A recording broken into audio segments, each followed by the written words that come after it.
What would you say makes a DJ great? Without question, good taste. I've always said that. I think that's the single most important factor, and then being able to kind of manipulate the mood, read the mood, read the room. I've always said no two gigs ever the same. You could play the same set of records every single night of the week for years, and every single night it'll be different because it'll be different based on the people standing in front of you, what mood they were in, where they were standing, what place you're in. If you are going to succeed as a label or as a producer, there has to be real definition in what you do. You have to stand for something, and it's normally your own musical taste and something that's really true to your heart, and you have to stick by it with conviction. And sometimes that sound will work and everything's great and you're selling music, and sometimes it's not so popular, and you have to ride through those times because it always comes back round again. The DJ industry is cellular. It isn't a giant rhinoceros of a body like Universal, or a giant elephant of a body like Sony BMG.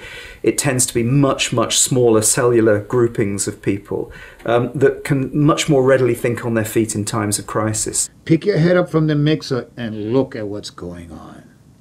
You know what I mean? And the DJ himself is supposed to be enjoying himself. It's not a funeral. Somebody didn't die. You know what I mean? So show some excitement because the people feed off your energy.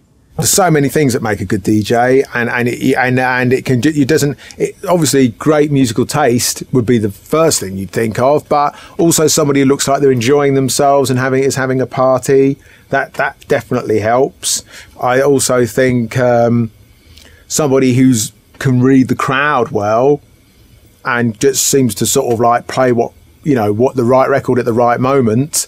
You don't necessarily always have to like the record to play the right record at the right moment. You just need to be good at feeding off people. They're the hardest jobs, I think, of the night, some of those newer DJs, because they get to open up, warm up for the crowd, and also at the end of the nights when they get to keep people there after they've seen the headline DJs and all that stuff, and they have to keep them there. And it's a very hard job. And I think if you can cut your teeth doing that, and it's thankless, it might take a few years. But if you can actually do that and do it right, then you can understand what you can understand about the night. It's not all about the ego. It's not all about them. It's about the night and being and knowing that you've got a job to do.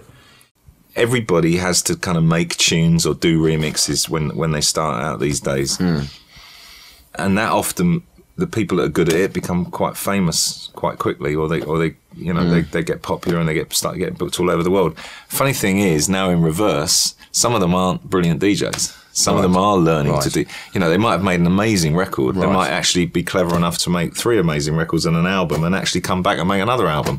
But they almost are more profound in the studio than they are in a club. What's been your longest set ever? You are renowned for your marathon sets.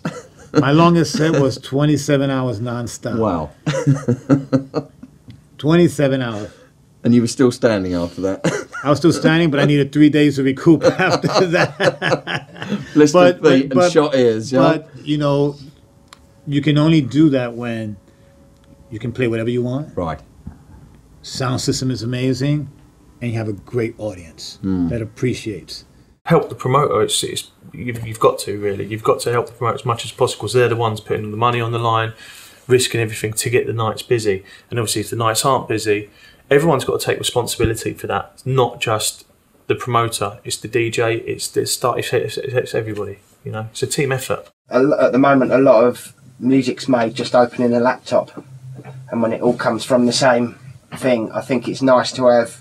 For instance, in this room here, you've got 3 different types of analog keyboard. Do you know what I mean? And there's all cracked copies of each one of these 3 that you combine the plugins. And what Tim was saying, if you compare the 2, they're worlds apart. It's not always about having a record that's delivered that sounds like, a #1 chart record. For me, if I hear a record that has a great idea in it, that's sometimes enough for us to be able to sort of develop and sign that record, bring the producer into our studios, finish it off with one of our engineers, and try and develop and teach people, how to finish their own music. Some of the best records that we've ever signed have all been just from ideas, and have been really, really basic records. When I did Needing You, it took me 3 hours. You understand? Wonderful. To do Dream Lover, when I re-recorded with Mariah Carey, I did the music one day, we did the vocals. It took me three and a half days to do Dream Lover. Today, if I'm doing something, and that's when I'm pressed for time. I mean, when I'm doing Aretha Franklin, okay, again, I'm doing the music one day, I'm doing the vocals another day, and I'm mixing. So in reality, when you're working on point, it normally takes 3 to 4 days to make a record.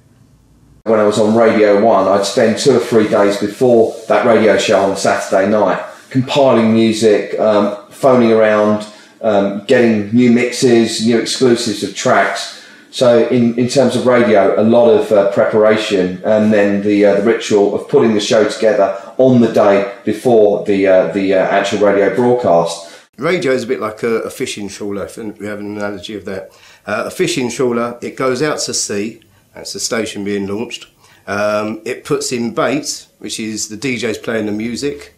It catches fish in its nets, so it puts its nets out, which is like we have Radar, which is our research, that's the industry standard research. And then it pulls those nets in, and it pulls in all these different fish, which is just like Radar finishes, it does its survey for that 3 months. It comes back and it says, Radar will say, okay, you've got 500,000 1524s, out of that half of them are female, half of them are male. You've got 200,000 25 to 34s, etc., etc. It'll tell you what your audience is.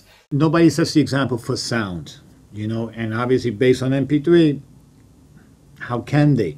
You know what I mean? When this is the standard, this is the norm. It is the problem, So if nobody, and then you go to a lot of clubs where the sound is just okay.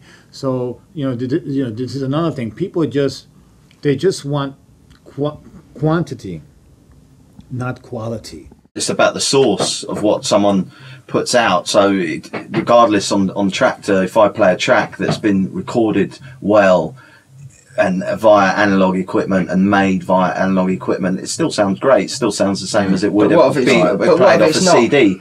But if it's not, it still sounds the same as it would be if it's played off CD. I think the vinyl digital thing is the argument and the source of tracks, and I think it's not so much about the DJ inside of it, but it's more about the studio, the actual source. And I didn't really set out to be an artist manager, but I got approached by Paul Oakenfold as effectively my first taste of it, who wanted help with the negotiation of a deal that he was trying to do with Ministry of Sound at the time. And I got in and we started talking, and I'd worked with him very, very small amount before because of his work with U2, and of course I'd worked with U2 for many years. So in the early 90s, he was so important to U2 and their development. So that's where we had met. And I think he approached me because he trusted me, because I'd obviously had those years running Island Records. I created my own club night tune, and that's really when I became a professional DJ. And that moment that happened, that time that happened was an incredible time for me. When you've struggled for something for so many years, and then you make it and you get your break, that is an incredible, life-changing experience that I will never forget, and I'm filled with gratitude. My analogy of it is that people never want to stop to go out dancing. And, it doesn't matter, you can have whatever method of delivery, whether it's digital, physical, or whatever it is, but at the end of the day, people will always want to go dancing. That primal need. Absolutely. And that's why I'm getting back into it now, because it's the most exciting time ever. Well, I can see the excitement on your face, Golden. It. That's written all over your face. You can do radio in so many ways, and it's all legal now. The only pirate way is to do it on FM. And, there's the old school way. Yeah. You said something to me off camera, actually, but it really strikes a chord with me at the moment, which is, just have a lot of gratitude about what we do.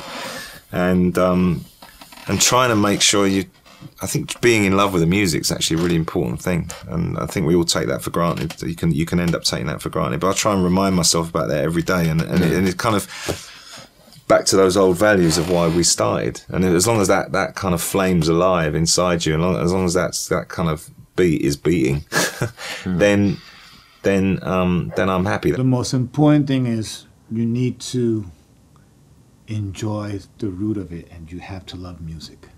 You can't just do it because you want to make money, or because you want the girls, or you want to be a star. It's because you really enjoy music. You have a love for music more than anything, and that you love to play for people, that you love to share the love you have for music with others.